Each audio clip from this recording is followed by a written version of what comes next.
know packing early and labelling bags clearly before a flight are essential, although it doesn't get done in our house particularly. Sometimes, though, our hard-earned holiday can be ruined by the airline itself losing luggage. It happens with millions of bags every year. British Airways had such a bad summer, it ended up flying a backlog of missing bags to be sorted out in Italy because Heathrow simply couldn't cope with them. Well, Richard Westcott is at Heathrow this morning with details of one suggestion which might end the problem, but will it take off?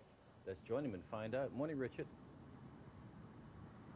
Good morning. They're testing out Terminal 5. Somewhere over there behind me, it's got this high-tech underground new baggage handling system which should seriously improve British Airways' record for losing bags, which is pretty poor.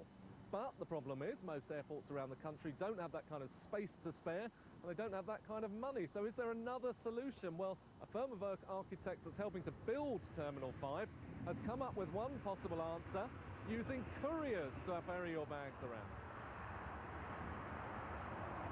On average, for every 1,000 bags that fly, 15 go missing. At one point this summer, British Airways had 22,000 lost bags stacked up at Heathrow. So is there a better way of handling luggage? Architects Pascal and Watson reckon courier firms could take over the job. Customers would drop their bags off early, maybe even a couple of days early, to sorting offices in cities and near airports. They travel separately on cargo planes, probably taking a more direct route than their owner. It should mean they arrive before you and get driven straight to your hotel. Using couriers sounds expensive and ungreen, but they don't think it will cost much more, and they say without heavy bags, more people will use public transport, so cutting congestion. What do you think, Ed? Would you pay more for it? I think I might. It depends where I was going though, because if I was just going like somewhere where you're getting the plane and then you're going on a bus and then you're straight at your hotel, but if I was doing something like where you have to worry about running about the place, then I would definitely pay more. We're last minute packers and we remember things on the morning we go, so having to pack a couple of days before and things like that, maybe a bit of a worry that our luggage might not get there. If we're taking it ourselves, we know we've got it, and if we're putting it in the hands of someone else, possibly that we might arrive and our luggage may not.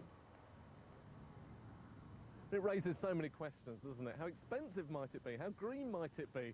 Alan Lamond, you've come up with this idea. First of all, then, let's talk about expense.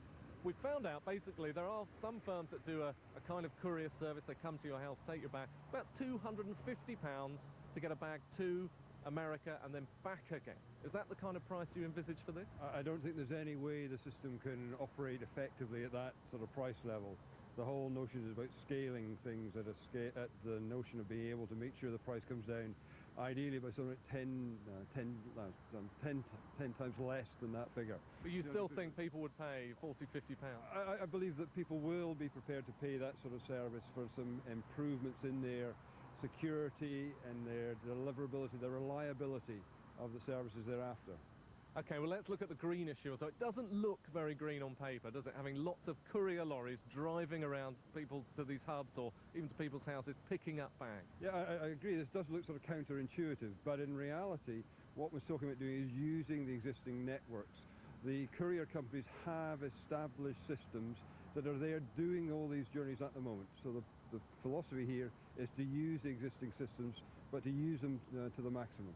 Simon Calder, you're a travel journalist. What do you think of the idea? I think it's a fantastic idea. There is basically far too much complexity in air travel. When Heathrow opened in 1946, it was a row of tents with a couple of runways attached. Now, Terminal 5, this fantastic £4.3 billion project, is basically a baggage handling system with a bit of space for passengers. It's ridiculous. And I think anything which incentivises people to travel with less stuff, and certainly Europe's most successful airline, Ryanair, is trying to persuade us all just to take hand luggage, has to be a good thing for the planet, for us as travellers, and just to make air travel a lot less stressful. How important is it that something's done? I mean, are we headed for some kind of meltdown? Is that what they're saying? I think that would be a bit extreme, but certainly projects like Terminal 5 show just how the system here is bursting at the seams. It will relieve some of the pressure, but basically airlines don't really like taking too many bags. From Tuesday onwards, British Airways is going to say no more Mr. Nice check-in man. They are going to be enforcing rigidly the normal one bag for economy passengers rule, so people are going to have to get used to the idea that they can't turn up with a couple of bags. It's going to cost them more money, and maybe we'll all turn up with hand luggage only. If you're carrying more than this, you've got too much stuff. Thank you both very much. As I say, it's just an idea at the moment. It's not necessarily going to happen, but it's certainly opened up the debate. Thanks, Richard. The instantly disappearing and then reappearing Simon Calder there with him too. Thank you very much. You've been getting in touch with us about this morning. Janine Rees says security measures could make this very difficult to do in advance. The very last items that you pack, of course, before you go on holiday. Toiletries, sprays, large amounts of liquids, tweezers, all of which can't go in your hand luggage, of course. Although those rules might be about to change. Yeah. But you good point. Matthew in New York says, if we courier our luggage at a cost, would the airlines reduce their charges for travel? In essence, he's interested in the idea, but not convinced. Well, if you're going to pay 40, 50 quid extra, you're not going to get it off the charge of the ticket, are you? You didn't notice we quickly travelled over to News 24 there. Did we? Barry Hosley says, here are some of the security questions you're asked when checking in at the airport. Have you personally packed these bags? Have you had them in your possession all the time? If you transport them by Different courier questions. before you fly, it's going to be a difficult question to answer. Thanks very much for those messages. And now,